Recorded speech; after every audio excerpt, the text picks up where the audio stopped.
Timeline, 5000 ans d'histoire, Richard Fremder.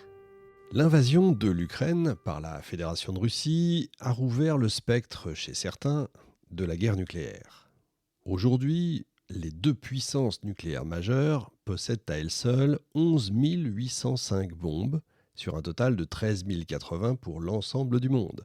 Après les deux géants, viennent en ordre décroissant les Chinois, 350 bombes, la France, 290, le Royaume-Uni, 225, le Pakistan, 165, l'Inde, 156, Israël, 90 et la Corée du Nord, entre 30 et 40, c'est sûr qu'on n'en sait pas beaucoup plus. Parmi tous les arguments utilisés pour changer la constitution de la Ve République, outre les aspects constitutionnels évidemment, le général de Gaulle a posé comme paradigme qu'en tant que chef de l'État, il ne pouvait engager le destin de la nation dans le jeu dramatique de la vie et de la mort si le suffrage universel direct ne l'adoubait pas. Il ne faut pas oublier que le référendum sur l'élection du président au suffrage universel direct a eu lieu en pleine crise des missiles de Cuba en octobre 1962. Les Français, souvenez-vous pour ceux qui l'ont connu, se sont rendus aux urnes le dimanche 28 octobre 1962 pendant que le monde était en train de retenir son souffle. Le 6 août 1945, le président Truman annonçait à l'Amérique et au monde l'explosion d'Hiroshima.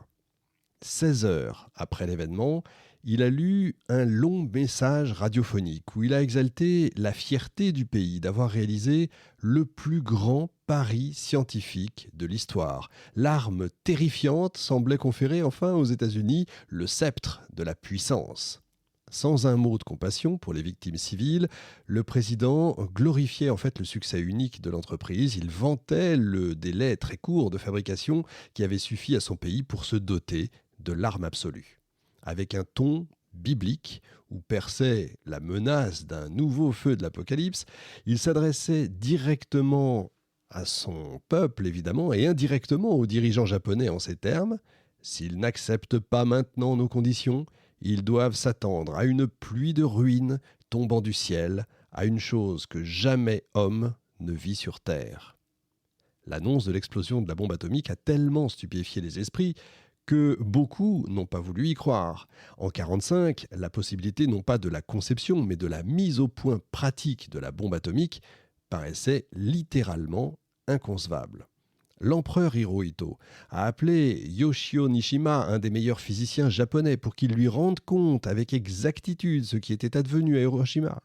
Radio Tokyo a annoncé même l'événement avec circonspection. Voilà ce qu'ils ont dit. L'ennemi semble avoir employé un nouveau type de bombe au cours de cette attaque. Des investigations sont menées à ce sujet. Quant aux victimes, elles n'ont évidemment rien compris de l'origine du mal qui les frappait. Nul ne pouvait croire que les ruines de la ville et les innombrables incendies trouvaient leur origine dans une seule bombe tombée sur Hiroshima, en un seul point sur le pont Aioi, épicentre de l'impact. Et pourtant, le 6 août 1945, les radars japonais avaient détecté vers 7h15 du matin un avion ennemi venant du sud de l'île de Honshu. L'alerte aérienne avait été donnée, mais puisque l'avion volait à très haute altitude et qu'on avait cru percevoir qu'il semblait même avoir arrêté ses moteurs, ça n'avait suscité aucune inquiétude. Du coup, les habitants n'ont fait aucun cas de la demi-alerte qui avait été donnée. Ils ne craignaient que les escadres des lourds et nombreux bombardiers, les B-29, qui déversaient leurs bombes par dizaines de tonnes.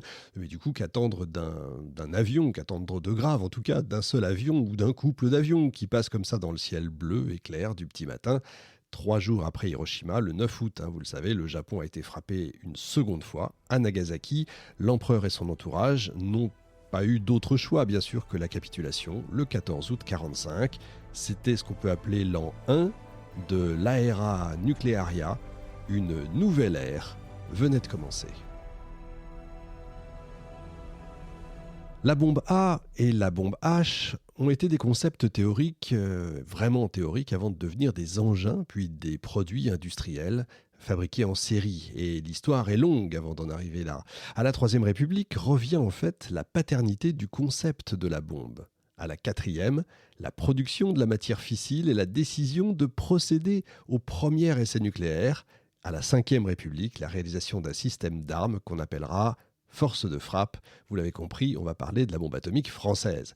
Les scientifiques allemands Otto Hahn et Fritz Strassmann ont apporté le 16 janvier 1939 à la communauté des savants la preuve de la fission de l'uranium sous l'effet des neutrons.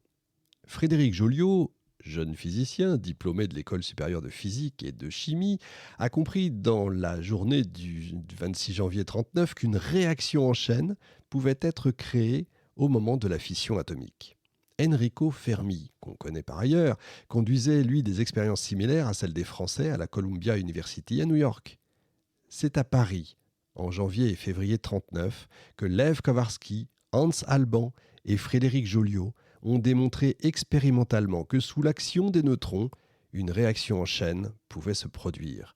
Tous les témoins de l'aventure ont donné une version presque identique de la découverte parisienne de la réaction en chaîne. Donc, on peut admettre que l'équipe française était en 1939 l'une des meilleures au monde dans le domaine des recherches fondamentales en matière de fission nucléaire, en y incluant l'aspect militaire. Le 2 août 1939, Albert Einstein a attiré l'attention du président Roosevelt dans une longue lettre où il mentionnait les faits fondamentaux des recherches nouvelles sur la physique. Et voilà ce qu'il dit. Au cours des 4 derniers mois, il est devenu probable, à travers les travaux de Joliot en France, aussi bien que ceux de Fermi et de Szilard en Amérique, qu'une réaction nucléaire en chaîne est possible dans une grande quantité d'uranium. Ce nouveau phénomène pourrait aussi conduire à la construction de bombes. Et le savant de conclure, et il est concevable, quoique beaucoup moins certain, que des bombes extrêmement puissantes d'un nouveau type pourraient être construites. Les découvertes de la fission de l'atome sont survenues à l'un des pires moments, vous l'avez compris, de l'histoire du monde. Au beau jour de la paix, les découvertes de la science fondamentale franchissaient les frontières et c'était à qui avertirait l'autre en premier de la bonne nouvelle de sa découverte. Mais à l'approche de la guerre et pendant la guerre, tout finit par changer évidemment.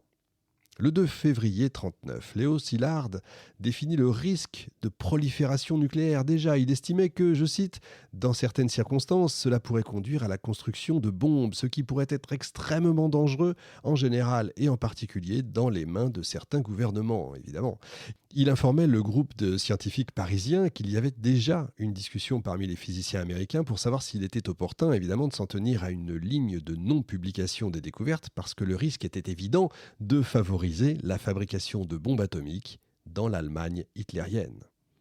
Quand Francis Perrin, pas l'acteur bien sûr, le scientifique, a livré le premier au monde les calculs de la masse critique nécessaire pour faire une bombe, Joliot s'est persuadé qu'il s'écoulerait un très longtemps avant qu'une bombe atomique soit produite.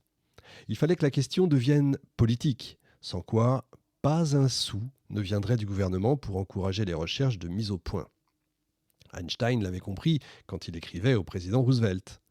Finalement, Joliot et toute l'équipe française ont publié le résultat de leurs recherches dans les plus grandes revues anglo-saxonnes, mais ils ont déposé quand même des plis secrets à l'Académie des sciences et, chose inattendue entre toutes, ils ont breveté leurs inventions.